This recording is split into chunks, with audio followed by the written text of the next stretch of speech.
दिल्ली में विधानसभा चुनाव से पहले मुख्यमंत्री आवास के रेनोवेशन का मुद्दा जोर पकड़ने लगा है। सीएजी यानी कि भारत के नियंत्रक एवं महालेखा परीक्षक की इससे जुड़ी रिपोर्ट सामने आने के बाद विपक्षी दलों ने दिल्ली के पूर्व मुख्यमंत्री अरविंद केजरीवाल और दिल्ली की आम आदमी पार्टी की सरकार पर हमले तेज कर दिए हैं। विपक्ष का आरोप है कि जब दिल्ली की जनता कोरोना महामारी से परेशान थी, तब पूर्व सीएम केजरीवाल अपना शीश महल बनवाने में व्यस्त थे। सीएजी की रिपोर्ट में आखिर क्या है? सीएजी की रिपोर्ट के मुताबिक दिल्ली के 6 फ्लैगस्टाफ रोड के परिसर यानी मुख्यमंत्री आवास के रेनोवेशन में पानी की तरह पैसा बहाया गया।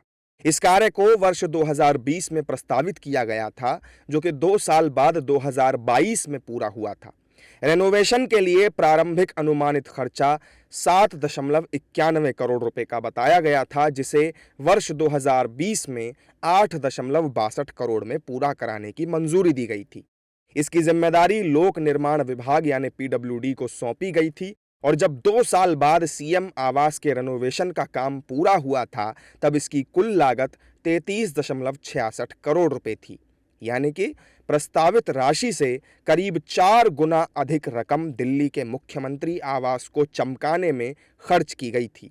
ये वो समय था जब दिल्ली वासी कोरोना महामारी से जूझ रहे थे, लेकिन उसी दौरान दिल्ली के तत्कालीन मुख्यमंत्री केजरीवाल द्वारा अपने आवास का रेनोवेशन कराया जा रहा था। कैग की रिपोर्ट में यह भी कहा गया है कि बिना मंजूरी लिए इमरजेंसी क्लॉज का इस्तेमाल करके मुख्यमंत्री आवास में निर्माण कार्य करवाया गया। जो काम 2020 में प्रपोज हुआ था, वो 2 साल के बाद 2022 में कंप्लीट हुआ। मतलब जब कोरोना का प्रकोप चल रहा था, उस समय सारे लोग व्यस्त होके दिल्ली सरकार में ये काम कर रहे थे कि कैसे ये शीश महल तैयार होगी। तो शीश महल तैयार हो गया। अब फाइनल पेमेंट कितना दिया गया? मैंने आपको कहा 7 करोड़ एस्टिमेशन, वो 62 लाख 61 लाख हम पॉइंट वाला छोड़ देते हैं। 7 करोड़ एस्टिमेशन, 8 करोड़ का टेंडर हुआ और उसके बाद जो पेमेंट दी गई 2022 में वो है 33 करोड़ 66 लाख 66 लाख 33 करोड़ 66 लाख 33 करोड़ 66 लाख रुपीस। कहां 7 लाख का एस्टीमेट, 7 करोड़ का एस्टीमेट और कहां 33 करोड़ दिया गया है।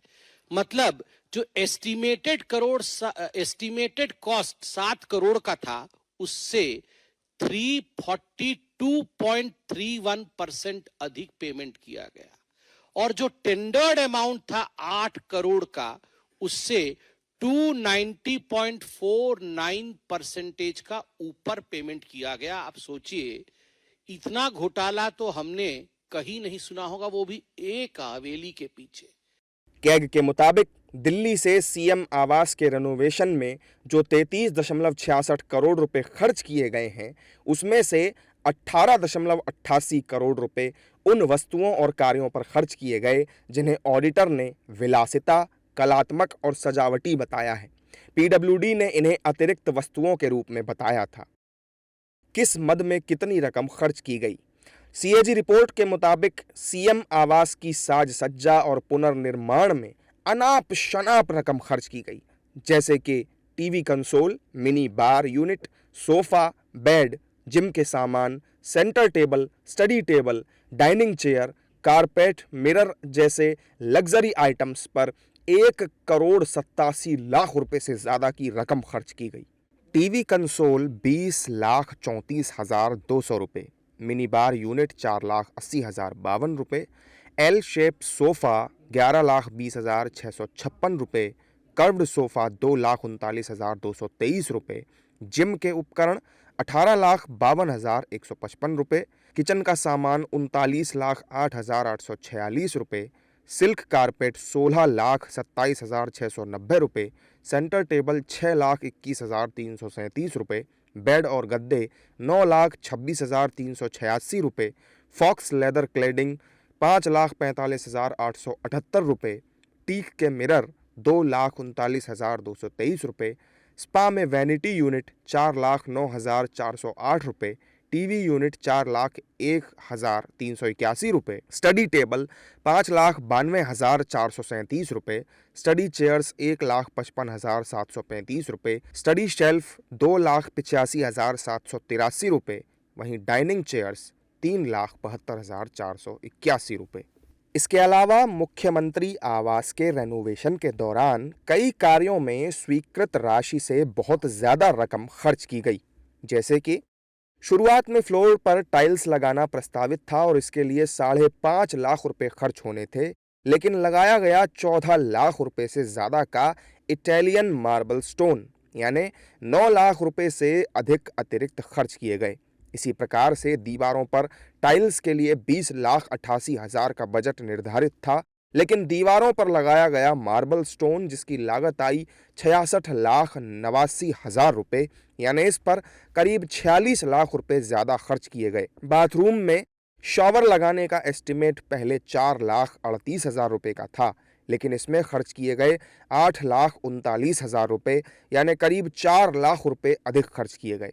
आवास में अलग अलग जगहों पर एग्जॉस्ट फैंस लगाने के लिए केवल 5,000 रुपए की रकम निर्धारित की गई थी, लेकिन इस पर खर्च किए गए 2 लाख रुपए से भी ज्यादा। कैग रिपोर्ट के मुताबिक इसी प्रकार से लाखों लाख रुपए के कई ऐसे काम भी कराए गए जिनका शुरुआत में कोई प्रावधान नहीं था। कैग की रिपोर्ट में यह भी बताया गया है कि जांच के दौरान दिल्ली सरकार की तरफ से जरूरी दस्तावेज उपलब्ध कराने में आनाकानी की गई थी। चालान के साथ आपूर्ति वाउचर के अभाव में ठेकेदारों द्वारा सप्लाई की गई सामग्री की वास्तविकता और रेट को वेरीफाई नहीं किया जा सका। बीते महीने दिल्ली सतर्कता निदेशालय को इसकी कथित अनियमितताओं की जांच सौंपी गई है। जाहिर है कि सीबीआई ने सितंबर 2023 में इस मामले को लेकर प्रारंभिक एफआईआर भी दर्ज की थी, जबकि बीजेपी विधायक विजेंद्र गुप्ता की शिकायत पर दिल्ली के उपराज्यपाल वीके सक्सेना ने बीते 6 दिसंबर 2024 को इस मामले में नई जांच का आदेश भी जारी किया। दिल्ली के मुख्यमंत्री आवास की मरम्मत के दौरान अनियमितता बरतने में सीपीडब्ल्यूडी के 3 इंजीनियरों को भी निलंबित किया जा चुका है।